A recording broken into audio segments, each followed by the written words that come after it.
Assalamu alaikum wa rahmatullah, j'espère que vous allez bien. L'addiction est une pathologie qui repose sur la consommation répétée d'un produit comme le tabac, la drogue ou l'alcool. Cela peut être également une pratique anormalement excessive auquel une personne s'adonne durant plusieurs heures de sa journée, je pense notamment aux jeux vidéo, aux smartphones et j'en passe. Malheureusement, beaucoup de musulmans et musulmanes sont touchés par les addictions, ce qui perturbe parfois grandement leur vie spirituelle et sociale. De plus, nombre de ces addictions comportent parfois des choses prohibées par notre belle religion. Alors, comment se sortir de cet état? Quelles sont les solutions pour se débarrasser définitivement de ces addictions? On en parle tout de suite après la petite intro.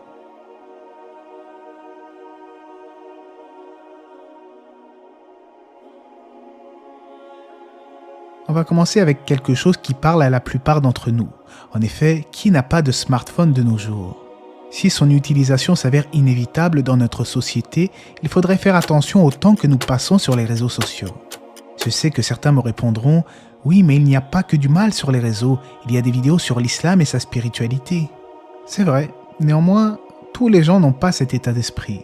Beaucoup gaspillent leurs précieuses minutes à faire défiler des vidéos dénuées de sens, voire même parfois des vidéos qui contiennent des choses blâmables. Il est bon de rappeler que le véritable croyant porte une grande attention à son temps libre. En tant qu'être humain, nous ne sommes faits que de jours et chaque jour qui passe est une partie de nous qui disparaît. Certains hadiths nous enseignent qu'au jour de la résurrection, nous serons interrogés sur la façon dont nous avons utilisé notre temps libre et il est rapporté du prophète alayhi salatu wassalam. Il existe deux bénédictions que de nombreuses personnes n'utilisent pas à bon escient, la santé et le temps libre.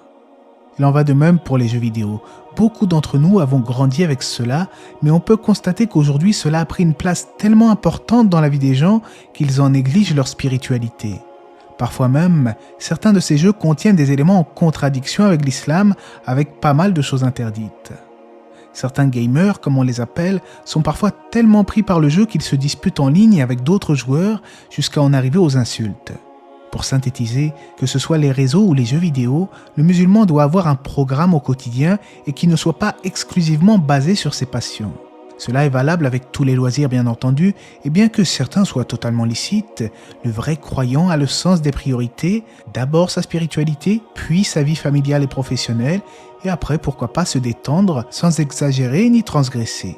Allah dit dans le Coran dans le sens du verset « Et mangez et buvez et ne commettez pas d'excès, car Allah, n'aime pas ceux qui commettent des excès. » Il y a une addiction très dangereuse qui touche beaucoup de gens de notre communauté malheureusement, les paris sportifs.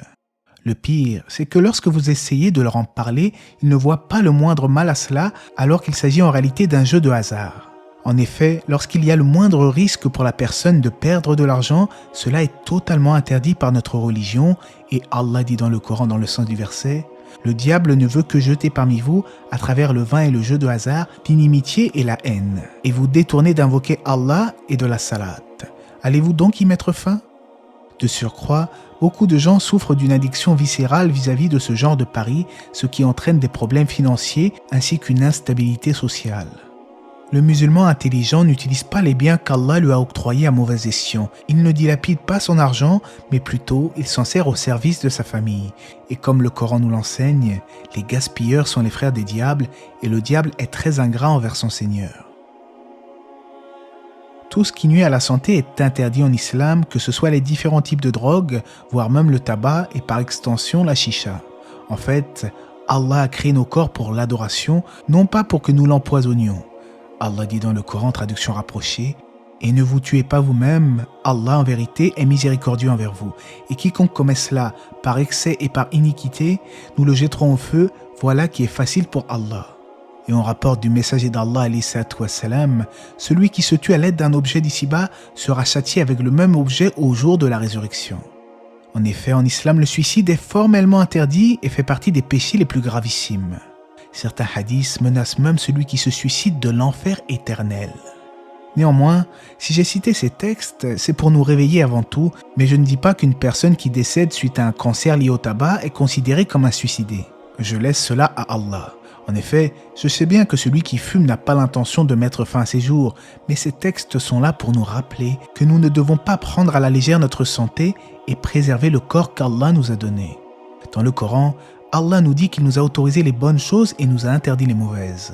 Or, le tabac et les drogues rendent les gens dépendants financièrement et psychologiquement d'une substance particulièrement dangereuse pour la santé. Si je pouvais donner certains conseils à tous ceux qui souffrent de telle addiction, je vous recommande avant tout la crainte d'Allah, puis, conséquemment, de prendre de nouvelles habitudes. Beaucoup de fumeurs, par exemple, arrivent à s'abstenir pendant le mois de Ramadan durant une journée complète, ce qui prouve que cela n'a rien d'impossible. Même si cela fait 20-30 ans que vous êtes là-dedans, ne désespérez jamais, car avec l'aide d'Allah, vous y arriverez. Vous pouvez le faire, tout est une question de volonté. Et qu'Allah vous facilite, j'attends vos commentaires dans quelques semaines pour me dire « ça fait 3 semaines que j'ai arrêté, je me sens enfin libéré ». Avec l'hypersexualisation de la société et avec l'abondance des contenus suggestifs sur le web, beaucoup de nos jeunes souffrent de l'addiction à la pornographie. On entend même parfois des histoires de musulmans qui continuent à s'adonner à cela, même une fois mariés, ce qui peut créer de véritables problèmes dans la vie de couple. Or, le musulman ne cherche sa satisfaction que dans les rapports qu'il a avec son épouse et rien d'autre que cela, comme l'indique le Coran, et qui préservent leur sexe de tout rapport, si ce n'est qu'avec leurs épouses ou les esclaves qu'ils possèdent, car là vraiment on ne peut les blâmer, alors que ceux qui cherchent au-delà de ces limites sont des transgresseurs. Imagine-toi saisi d'une crise cardiaque, à cet instant précis où tu t'adonnes à ta perversité. En dehors de la honte que cela suscitera pour tes proches, le messager d'Allah, alayhi salatu wassalam, nous rapporte « Chacun sera ressuscité dans l'état où il était au moment de sa mort. » N'oublie surtout pas qu'Allah voit tout ce que tu fais, même lorsque tu te crois seul. Le meilleur moyen de se soustraire de ce genre de pratique est de trouver des occupations bénéfiques agréées par Allah, de chercher à se marier et de se rappeler que nos anges derrière nous notent toutes nos actions et qu'au jour de la résurrection, rien ne sera omis des choses que nous avons accomplies sur terre. Allah nous dit dans la sourate de la secousse « Quiconque fait un bien fût-ce du poids d'un atome, le verra, et quiconque fait un mal fût-ce du poids d'un atome, le verra. » Pour finir cette vidéo, j'aimerais vous apporter quelques astuces et conseils pour vous aider à vous libérer d'une ou de plusieurs addictions ou peut-être même aider vos proches. En effet, si vous considérez que cette vidéo pourrait aider quelqu'un, n'hésitez pas à la partager. Et si vous êtes nouveau sur la chaîne, n'hésitez pas aussi à vous abonner. La première chose est de se rappeler à chaque instant qu'Allah nous observe parfaitement et qu'il ne suffit pas de faire la prière l'esprit absent et de manière robotique, car celui qui a vraiment le cœur présent dans ses adorations, alors il sera préservé de la turpitude. En vérité, la salade préserve de la turpitude et du blâmable. Aussi, le meilleur conseil que je peux vous donner est de trouver un substitut. Un substitut, mais qu'est-ce qu'il raconte ? Eh bien oui, si par exemple vous êtes addict à certaines vidéos sur les réseaux sociaux qui aspirent tout votre temps libre inutilement, allez plutôt voir des vidéos qui parlent d'Allah et de son messager. Si vous êtes addict aux sites pornographiques, eh bien à l'heure habituelle où vous pratiquez votre péché, remplacez plutôt cela par une autre activité, comme la lecture d'un livre. Le meilleur serait la lecture du Coran, bien évidemment. Sortez faire une activité sportive ou allez, encore mieux, à la mosquée.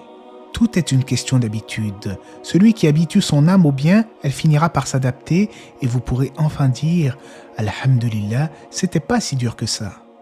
Alors je sais que la théorie est bien belle, mais que la pratique est plus complexe. Mais ne désespérez pas, mettez un terme pendant minimum 2-3 semaines à votre addiction et vous verrez qu'au bout d'un certain temps, vous vous sentirez déjà beaucoup mieux. Allah sait mieux, j'espère que ce petit rappel vous aura été profitable. J'ai essayé d'être concis pour que cela soit impactant et la réussite ne vient que d'Allah.